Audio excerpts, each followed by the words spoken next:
सद्गुरुदेव भगवान की, गुरु माता की, भगवान भोलेनाथ की, माता कामाख्या की, सभी संतों की, गौ माता की, बोलिए सच्चे दरबार की, करोली शंकर महादेव धाम की, गंगा मैया की, माता महाकाली की, हर हर महादेव।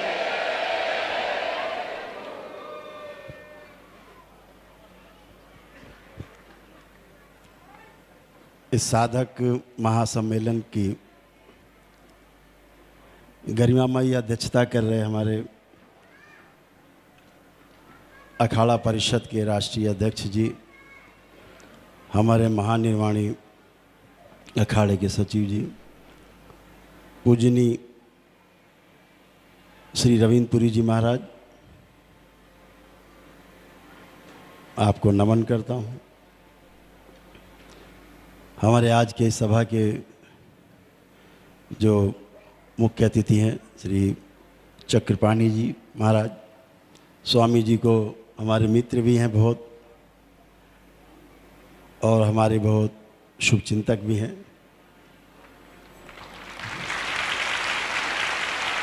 उनको भी मैं नमन करता हूँ।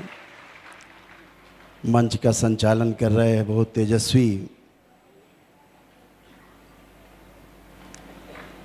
धारा प्रवाह शब्दों में, जो शब्द कम और अंगार ज़्यादा है,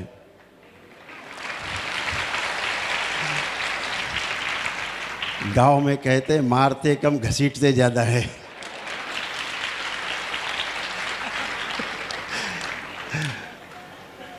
परम पूज्य स्वामी हरचेतनानंद महाराज जी,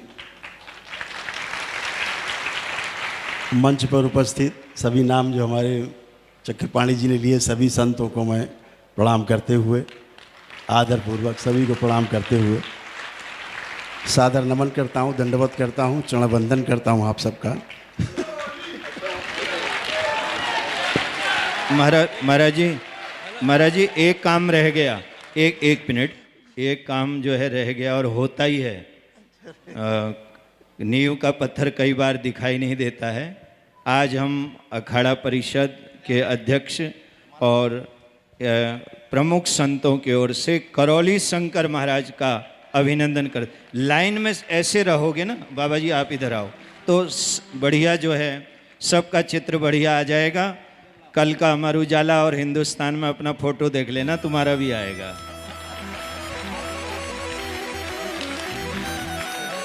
ओ मंत्रार्था सफला संतु, पूर्णा संतु मनोरथा, शत्रुणां बुद्धिनाशोऽस्तु, मित्राणाम् उदयस्तव।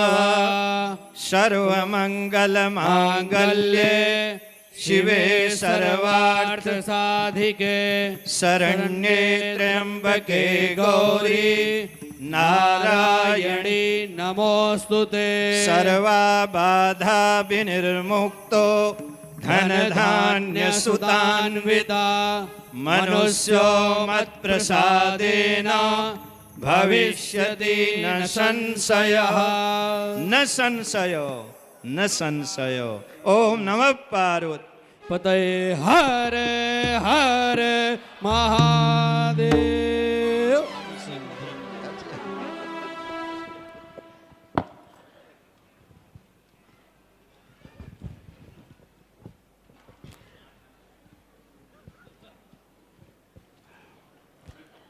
सभी परम पूजनीय संतों को जो मंच पर आसीन हैं, और उन सब महागुरुओं को जो स्थूल शरीर की दृष्टि संभव नहीं है जो देख सके, जो यहाँ पर उपस्थित हैं, सभी अखाड़ों के संरक्षक, सभी संतों के संरक्षक, सभी को प्रणाम करता हूँ।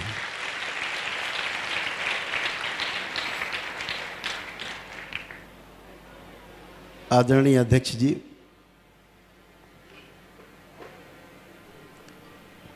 इस समय देश में एक बाढ़ आई हुई है।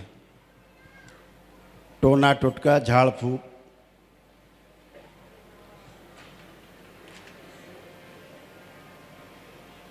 बहुत बड़ी बाढ़ आई हुई है। सोशल मीडिया पर आप देखिए,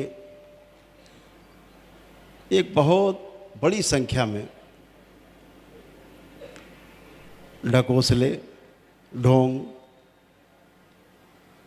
जो हिंदू समाज को खास तौर से नष्ट कर रहे हैं। स्वामी जी से भी आग्रह करेंगे कि इसको अपनी वाणी में कहीं पर जरूर रखें। सबसे पहली बात कहना चाहता हूं जो कि ढोंग ढकोसलों पर रोक लगनी चाहिए।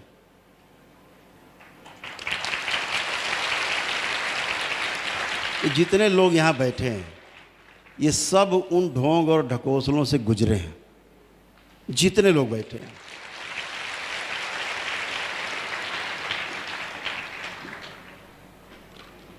इस पर रोक लगनी चाहिए। संत समाज से ही पूरा मेरा निवेदन है, आग्रह है कि जब भी कभी कोई बात आए तो तंत्र शब्द को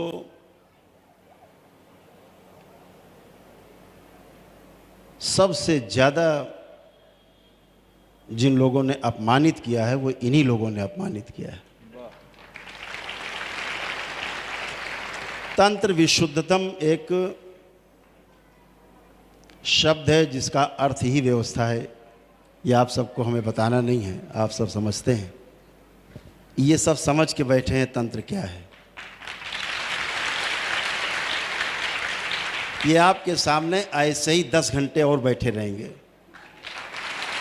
इनमें इतनी शक्ति, ये साधना की शक्ति है।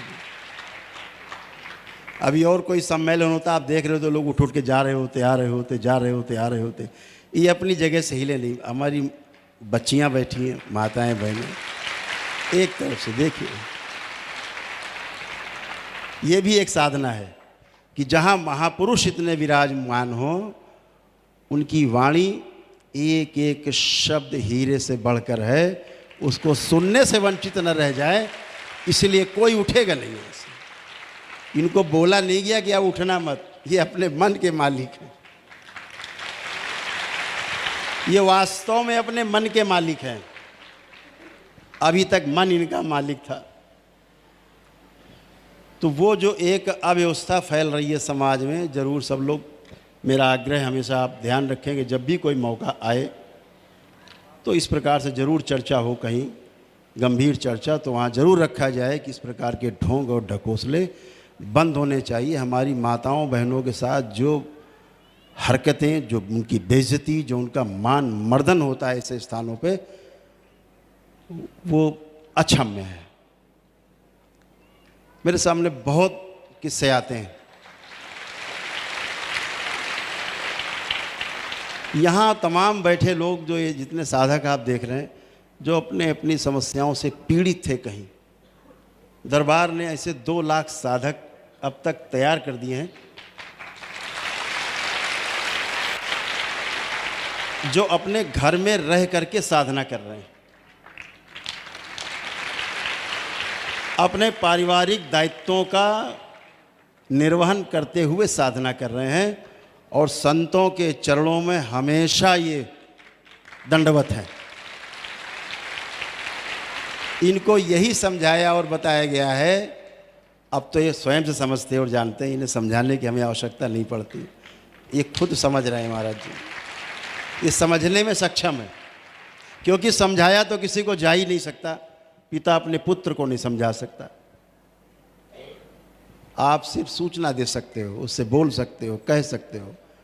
समझाने वाली क्रिया बनी नहीं, समझने वाली क्रियाएं होती हैं। तो समझने में सब सक्षम है। जब समझना चाहता है व्यक्ति तो समझ ही लेता है। मैं जब कहता था, मेरे पास लोग शुरू में मैं समझाने की कोशिश करता था तो समझ नहीं पाते थे लोग मेरी बात को, थोड़ा सा कभी पीछे जाके विरोध भी करते थे। अरे ऐसे कैसे हो सकता है, ऐसे कैसे होगा। मुझे लोग बताते थे तो मैं यही समझता था। दरबार कहता था नहीं नहीं ठीक है, वो तो समझने ही आए हैं, दोष मुझ में है जो मैं समझा नहीं पा रहा हूँ। समझने वाले में कोई दोष नहीं, विद्यार्थी में कोई दोष नहीं।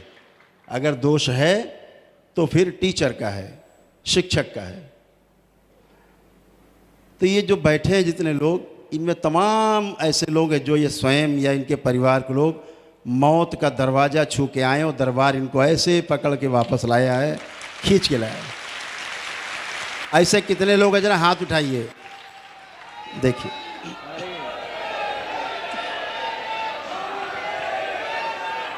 ये हैं स्वामी जी,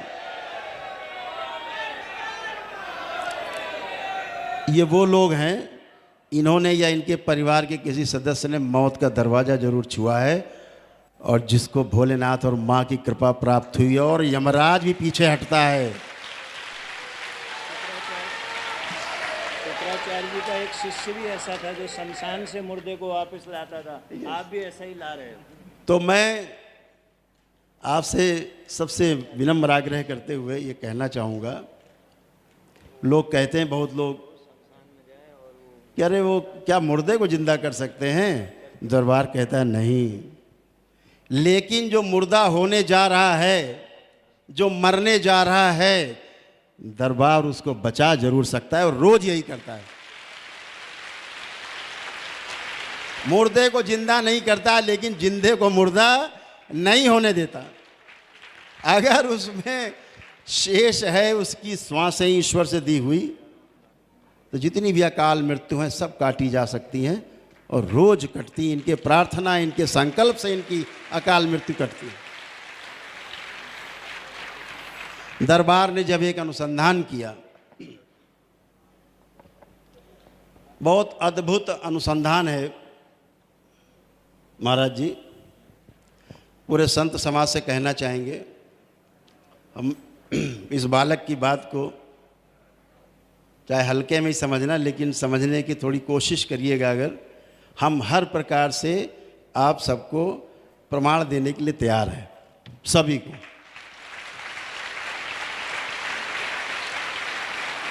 सभी को प्रमाण देने के लिए मैं प्रस्तुत हूँ, सभी अखाड़ों के समक्ष, सभी जितने संत जन हैं उनके समक्ष मैं वो परीक्षा देने के लिए आपके सामने प्रस्तुत हूँ कि सत्य को आपके सामने परिभाषित कर देंगे, सत्य को आपके सामने निश्चित रूप से साबित जरूर कर देंगे। ये दरबार की कृपा है, ये भोलेनाथ की कृपा है, ये माँ की कृपा है। आपको प्रमाण के रूप में बताएं, जितने लोग भी सभागार में उपस्थित हैं, सम्मेलन में, भोलेनाथ की अद्भुत कृपा देखिए। जब हमसे कोई पूछता है कि हरिद्वार है कि हरद्वार, क्या बोलते हैं, मैं कहता हूँ ये हरिद्वार भी है और ये हरद्वार भी है, एक साथ है। ये दोनों होने चाहिए, दोनों उपस्थित है। ये हरिद्वार है। महाराज जी आपने अपने शब्दों में कहा था, कलयुग में हरिद्वार का ही महत्व है, प्रधान तीर्थ है। तो इसलिए हम कानपुर से और आपके लोगों के शरण में आए, इस प्रधान तीर्थ में आए कलयुग में, और इतने साधक लेके आए, लाखों साधक हैं। जब कभी आप कोई बड़ा एक सम्मेलन करो तो देखो, अभी तो यहाँ से आ नहीं पाए, बाहर बाहर घूम रहे हैं सब, अभी बाहर बाहर हैं बेचारे, बाहर से सुन रहे हैं, स्क्रीन लगी है, लोग अपनी अपनी जगह सुन रहे हैं। तो जितने भी लोग यहाँ बैठे हैं, देखिए अद्भुत उस माँ का प्यार, उसका दुलार। किसी में भी एक अंदर नेगेटिव थॉट नहीं आ रहा है, किसी में, सब लोग चेक कर सकते हैं। ये बात मैंने परम पूज्य शंकराचार्य जी श्री अभिमुक्तेश्वरानंद जी के भी संसद में कही थी। पूरे संसद को मैंने अनुभव कराया था, भोलेनाथ की महिमा से सबको परिचित कराया था। किसी को भी एक नकारात्मक भाव अंदर नहीं आ रहा है, नहीं आ रहा है, नहीं आ रहा है और नहीं आ सकता है। एक कामुक विचार किसी में उठ नहीं सकता, चाहे आंख बंद करके सब चेक कर लो। भोलेनाथ की जहां शक्ति होगी, जहां भोलेनाथ का औरा होगा, वहां काम वासना का कोई काम नहीं है। जितनी बच्चियां बैठी हैं, बहनें बैठी हैं, सब भाई बैठे हैं, एक कामुक स्पंदन नहीं है इनके अंदर। ये ऐसे साधक हैं स्वामी जी। सबको भोलेनाथ की सौगंध है, माँ की सौगंध है, त्रिपुर सुंदरी की, माँ महाकाली की। किसी को कोई गंदा विचार आ रहा हो तो हाथ उठाए, साग उठाइए। कोई कामुक विचार आ रहा हो, काम वासना आ रही हो स्त्री पुरुष सोच करके, तो हाथ उठाएं। भोलेनाथ की सौगंध ध्यान रखना, झूठ मत भूलना। इतने संत हैं हमारे सामने, पूज्य संत सब विराजमान हैं। 13 के 13 अखाड़ों के प्रतिनिधि स्वयं अध्यक्ष जी विराजमान हैं। झूठ नहीं बोलना है, भोलेनाथ की सौगंध है, माँ की सौगंध है सबको। आपका जो सबसे प्रिय है परिवार में, उसकी भी सौगंध है। किसी में कोई गंदा विचार, निगेटिव थॉट्स कुछ आ रहा है, कोई कामुक विचार आप सब में भी नहीं आ रहा है। कोशिश करके देख लीजिए, एक नकारात्मक विचार ले आएगा, यही भोले भंडारी की शक्ति है। सबसे बड़ी शक्ति है भोलेनाथ की। यही साधना में जो सबसे बड़ी बाधा है, ये सब इनसे गायब है। ये जब साधना करते हैं तो न कामवासना इन्हें छू सकती है, ना इन्हें कोई नकारात्मक विचार छू सकता है, और ना ही महाराज श्री पूज्य श्री महाराज, ये बालक आपसे निवेदन करता है, ना ये भूत में ट्रेवल कर सकते हैं, ना भविष्य में ट्रेवल कर सकते हैं, केवल वर्तमान में रहते हैं।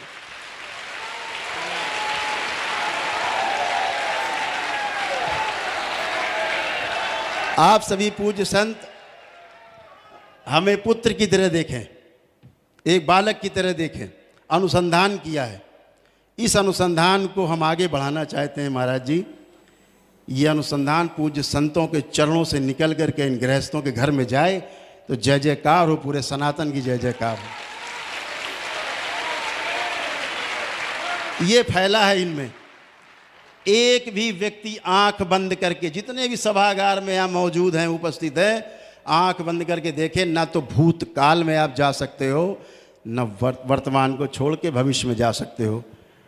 भोलेनाथ की महिमा ऐसी है, माँ की महिमा ऐसी है। ये साधना इसलिए कर पा रहे हैं, ये सदैव वर्तमान में है, ये नित्य वर्तमान में, ये ध्यान में ही है। जो हमारे पास अब छोटे छोटे बच्चे देखते हैं, ये सब इनलाइटेंड है। अंग्रेजी में एक वर्ड है ना, इनलाइटेंड। ये सब ज्योतिर्मय है। भोलेनाथ की कृपा से, उस माँ की कृपा से ये छोटे छोटे बच्चे। कभी आप लोग बैठे, अभी ये तो सब समझते ही हैं, कभी आप लोग बैठे हमें बुलाएं और फिर बैठें और फिर ध्यान और साधना को देखिए कैसे बच्चे कर रहे हैं। कितना अद्भुत है। और अद्भुत इस मायने में नहीं कि कोई ये चमत्कार है, ये विधि है, ये व्यवस्था है, ये तंत्र है। तंत्र शब्द का ही अर्थ व्यवस्था है। दरबार ने जब स्मृतियों के ऊपर अनुसंधान किया तो बहुत से लोग, होता ही है शुरू में, पागल समझते ही, जब कोई नया अनुसंधान होता है तो लोग पागल समझते ही है, अच्छा है। क्षण में किसी की भी स्मृति बदली जा सकती है, नष्ट की जा सकती है, हटाई जा सकती है, एक क्षण में किसी की भी स्मृति, एक क्षण में। हाँ या ना? ये भुक्तभोगी है। एक क्षण में यहां सब पीड़ा से रहित होकर के बैठे हैं, कष्टों से रहित होकर के बैठे हैं। ये शारीरिक, मानसिक और आध्यात्मिक तीनों में जो बाधाएं हैं उनको पार करके बैठे हैं। अद्भुत है। हम सिर्फ यही चाहेंगे, बोलने के लिए तो बहुत कुछ है, लेकिन सब जानते ही इनसे क्या बोल रहा है, तो सब समझ रहे हैं, सब समझते हैं। बस आप लोगों से आग्रह करना चाहेंगे कि आप लोगों ने जो इस मंच की शोभा बढ़ाई है, पूरे दरबार की शोभा बढ़ाई है, इसके लिए ये दरबार सदैव आप सबका बहुत बहुत ऋणी रहेगा, आप सभी का ऋणी रहेगा। आप लोगों ने ध्यान से हमारी बात को सुना है। कहने के लिए बहुत कुछ मेरे पास है, घंटों बोलने के लिए है।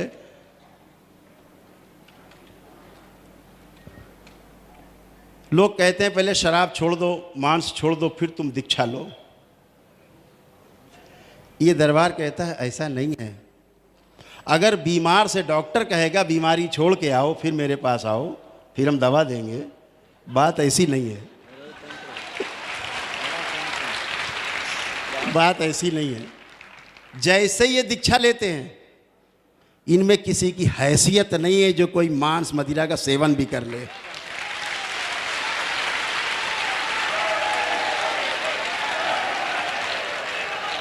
इनमें किसी की हैसियत नहीं है जो कोई नशा छू ले।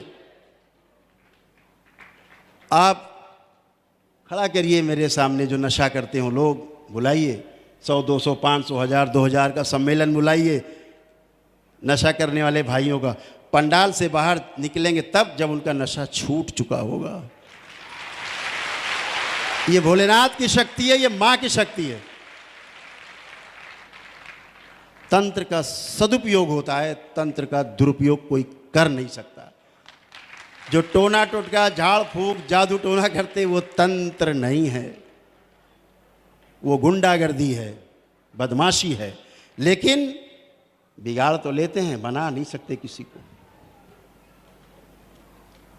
ऐसे पीड़ित लोगों को दरबार एक दिन में सब गंदगी हटा करके नष्ट करके और उसको एकदम चमचमाता हुआ बना देता है, केवल वैदिक प्रक्रिया से।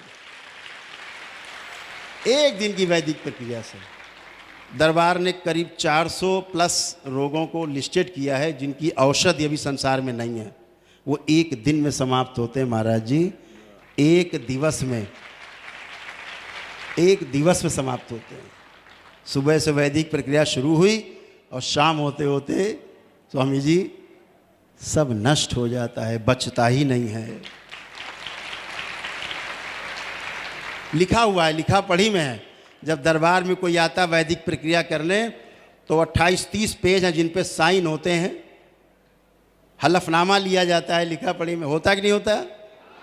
होता है। हलफनामा लिया जाता है, हलफनामा दिया जाता है, करार किया जाता है कि ये आपके कष्ट एक दिन में जाएंगे जाएंगे जाएंगे। उसके बाद आनंद लेते हुए लोग फिर कृतज्ञतावश ये दीक्षा लेते हैं, वही वो लोग हैं। क्योंकि इन्हें आनंद आ जाता है, इन्हें दरबार दिख जाता है भोलेनाथ का, हरिद्वार और हरद्वार दोनों दिख जाता है इन्हें।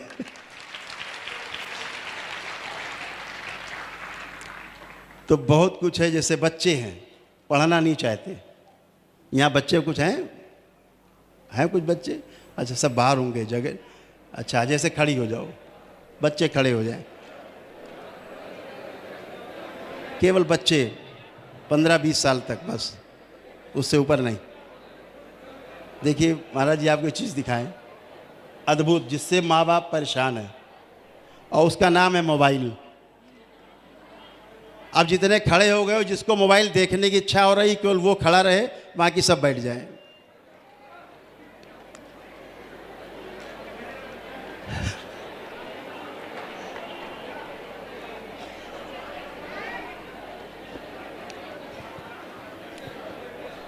अब ये बच्चा खड़ा, इसको लगता है मोबाइल हम देख सकते हैं, इसको मोबाइल दिया जाए,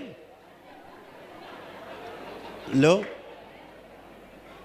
नहीं छुएंगे, नहीं छुएंगे ही नहीं, ये फेंक देंगे। ये तंत्र है स्वामी जी, महाराज जी, ये तंत्र है। तंत्र भैरव में सामने वाले की चेष्टाएं काम करना बंद कर खत्म। ये बच्चे सिर्फ पढ़ते हैं घर में, अपने अध्ययन करते हैं और टॉपर बनते हैं। 95, 96, 97, 98, 99% नंबर लेके आते हैं महाराज जी दरबार से जुड़ने के बाद बच्चे।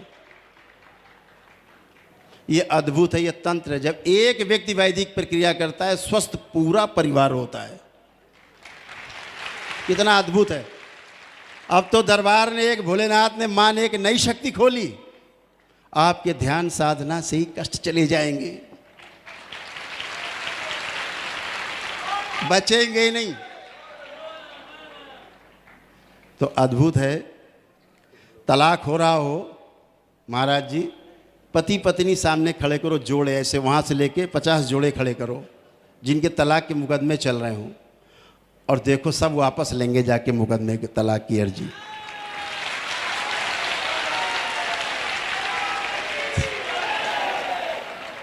ये परिवार परंपरा में इतने प्रेम से जी रहे हैं, जो पति पत्नी छूना नहीं पसंद करते थे, ऐसा लगता है इनको जैसे आज ही शादी हुई है। इतना अद्भुत है तंत्र, तंत्र का इतना शुद्धतम जो अर्थ है, व्यवस्था खो गया। इन बाजीगरों ने तंत्र को बदनाम किया है। महाराज जी, इस तंत्र की फिर से प्रतिष्ठा करनी, इस भोलेनाथ के इस विज्ञान भैरव तंत्र की प्रतिष्ठा करनी है भोलेनाथ। ध्यान साधना से शारीरिक, मानसिक और आध्यात्मिक कष्टों से मुक्ति और 84 लाख योनियों के जन्म मरण के बंधन से भी मुक्ति। अद्भुत है। जो तंत्र का स्वरूप भगवान शिव ने मानव जाति के लिए, पूरी मानव जाति के लिए दिया, आज वो विकृत हो चुका है। लोगों ने उसको विकृत कर दिया है। आज उसको बचाने की आवश्यकता है, उसको पवित्र रखने की आवश्यकता है। जो लोग ये पेशी वेशी खेलते हैं, उठा पटक, बहुत लोग यहाँ पेशी पेशी खेलते थे, पेशी क्षण में कट जाती है ऐसे। पेशी हाजिरी तुरंत खत्म, एक क्षण से इतना टाइम खत्म। हर मंगलवार शनिवार नारियल लेके नहीं भागना पड़ता, फलाने चलो धाम में नारियल चढ़ा दें, अरे पेशी कट जाए। कब कहाँ जा रहे? अब जा रहे हैं कहाँ? हाजिरी लगाने जा रहे हैं। हाजिरी एक दिन में खत्म। ये सब भुक्तभोगी हैं। एक दिन में हाजिरी वाजिरी खत्म, मजार वजार चादर वादर सब खत्म, सब एक दिन में। कैसे? स्वयं के ही प्रार्थना और संकल्प मात्र से। कोई जादू टोना नहीं। जितने लोग यहाँ बैठे हैं, इतने लोग यहाँ बैठे हैं, इन्होंने शायद मुझे कभी टच नहीं किया होगा। किसी ने टच किया हमें आज तक? हमने कभी टच किया? कम से कम इतनी दूरी तो रहती है हमेशा। हम एक शीशे के केबिन में होते हैं, ये बाहर होते हैं, या हम हरिद्वार में होते हैं और ये लोग कानपुर में होते हैं या कहीं और होते हैं। तो ऑनलाइन आजकल जो व्यवस्था है उससे बात करते हैं, उसी में मस्त है, स्वस्थ है। तो बगैर छुए, बगैर किसी को टोना टुटका किए, बगैर किसी को भरमाए, बगैर किसी को दौड़ाए, अपने ही प्रार्थना और संकल्प से सब स्वस्थ होकर के बैठे हैं आनंद में। इन्होंने तो वैदिक प्रक्रिया की है। ये जो बीच में आप गेरुए वस्त्र देख रहे हैं, जैसे हम लोग धारण कर रखे हैं, बीच में लाइन बैठी है, ये दरबार ने एक और नई शक्ति खोली थी कि कुछ भी नहीं किया है आपने, कोई वैदिक प्रक्रिया नहीं की है, सीधे आए और सीधे दीक्षा लेके बैठे हैं डायरेक्ट।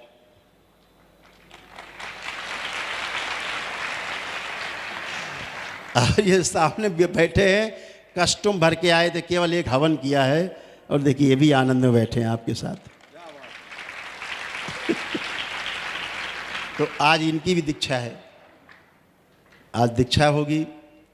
तंत्र क्रिया योग की भी दीक्षा है। कुछ लोग, दरबार की व्यवस्था है कि 21 लेवल की तंत्र दीक्षा है, 5 लेवल तक मंत्र दीक्षा है, मंत्र है, 5वें के बाद फिर साधना, ध्यान साधना है। मंत्र 5वें में गिर जाता है। जब स्वप्न टूट जाता है, निद्रा गहरी हो जाती है और गहरी हो जाती है, मृत्यु की जैसी हो जाती है, मृत्यु ही हो जाती है, तब ध्यान साधना के लिए तैयार हो जाते हैं। ये इनके स्वप्न तोड़ता है दरबार 5 लेवल तक। आदमी केवल सोते में स्वप्न नहीं देखता, जागते में, चलते में, बैठे में हर समय विचार चल रहे हैं, भाव विचार चल रहे, वो स्वप्न ही है। सोते में देख रहे, वह दृश्य दिख रहे हैं, लग रहा सत्य है। अभी कोई काम करते जा रहे हैं, सोचते जा रहे हैं, वो भी एक स्वप्न है। जब उस स्वप्न में मंत्र प्रवेश कर देता है दरबार, धीरे धीरे वो मंत्र ही बन जाता है और स्वप्न धीरे धीरे टूट जाते हैं, गायब हो जाते हैं, हमेशा के लिए सुसुप्ति अवस्था में पहुंच जाते हैं। तो जागृत और स्वप्न से यात्रा करते हुए सुसुप्ति में प्रवेश, ध्यान साधना का द्वार खुलता है। भोलेनाथ और माँ की कृपा के बगैर ये संभव नहीं है। तो आप सभी से पुनः, सब आप सबके चरण वंदन करते हुए पुनः से बहुत बहुत आभार, धन्यवाद प्रकट करता हूँ कि आप इस बच्चे के इस कार्यक्रम में, बच्चों के कार्यक्रम में, साधकों के कार्यक्रम में आप सब पधारे। आप सभी को बारंबार प्रणाम करता हूँ, सभी संतों को, पूज्य संतों को, सभी पूरे अखाड़ा परिषद को। और मेरा तो पूज्य रविंद्र पुरी जी से मेरा तो बहुत गहरा नाता है। ये हम तो हरिद्वार आए तो हम केवल एक ही को जानते थे, एक को जानते थे, एक ही को जानते हैं, एक ही साथ है सब सदे। तो हमने कहा इतना अच्छा मौका है तो हमारे स्वामी जी चक्रपाणी जी भी इसी गंगा में स्नान कर लें। तो हमने आग्रह किया कि देखो स्वामी जी आ तो रहे लेकिन जाने, ये तो कई मंच। हाँ, हमने कहा महाराज स्वामी जी से, चक्रपाणी जी से, आप आ तो रहे हो लेकिन जाने नहीं देंगे, ध्यान रखना 6 को आओगे तो हमारे साथ रुकोगे। तो स्वामी जी ने हमारा आग्रह स्वीकार किया, इसके लिए धन्यवाद। आप सब पधारे, इसके लिए बारंबार धन्यवाद। हमेशा ऋणी रहेंगे, हमेशा आपके साथ, आपके चरणों में हमेशा हैं, हमेशा सब संतों के लिए, हमेशा हमेशा के लिए आपका दास आपके चरणों में हमेशा रहेगा। बहुत बहुत धन्यवाद आप सबको। बोलिए सतगुरु पूर्णमदः